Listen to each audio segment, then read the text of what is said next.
Tonight, I am taking on the wrestler. Tonight, I am taking on all the wrestlers. I am talking about the American Dream, Dusty Rhodes. I am talking about Nick Bockwinkel. I am talking about Myra the Axe Hennig. I am talking about Dick Murdoch, Crusher and Bruiser. And of course, I am talking about the one and only Vern Gagne. I am talking about a 50th anniversary screening of The Wrestler tonight on Season 5 of Lucha Review. So give me that hot tag and ring the bell. Decades before Mickey Rourke starred in the 2008 film The Wrestler, Vern Gagne and the AWA made a similar movie of the same name. Gagne, who booked himself to be the AWA champion for 147 years, basically plays himself as aging wrestling champion Mike Bullard and graciously takes a step back to put Ed Asner in the lead role of wrestling promoter Frank Bass. Bullard is contemplating retirement, which puts Bass on a mission to find a suitable replacement for the main event while steering clear of mafia influence.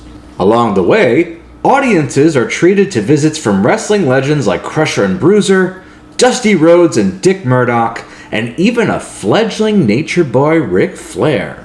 Even Vince McMahon Sr. makes an appearance, and I surmise that the Vince McMahon you know and hate probably did whatever he could to keep this movie off of your radar. The film's goal was to bring respect and awareness to the wrestling business without exposing it entirely, and to that end, the film succeeds. It shines light on the colorful characters that make the business great, while also showing that there's more to being a wrestler than tanning booths and costumes. As Mike Bullard, Gagne takes you behind the curtain to illustrate what it takes to be a star in the wrestling world, and how that world could be glorious, dangerous, and downright selfish.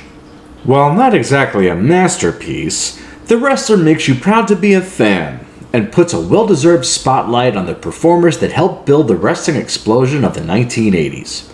Not one of them seemed embarrassed or uncomfortable to be on a movie set instead of a wrestling ring, while the Dusty Rhodes scene alone makes it all worth your time and money.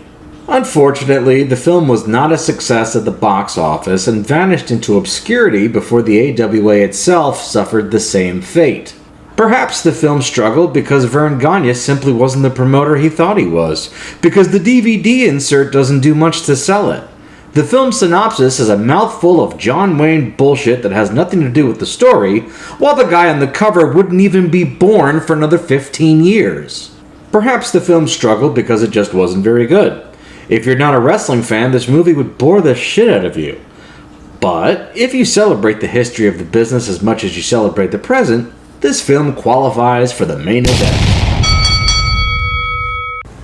Subscription is free.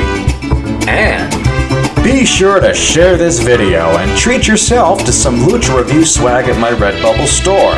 Shirts, buttons, stickers, and other fun items are waiting for you in the link below. Thanks for the hot tag, and I'll see you next time.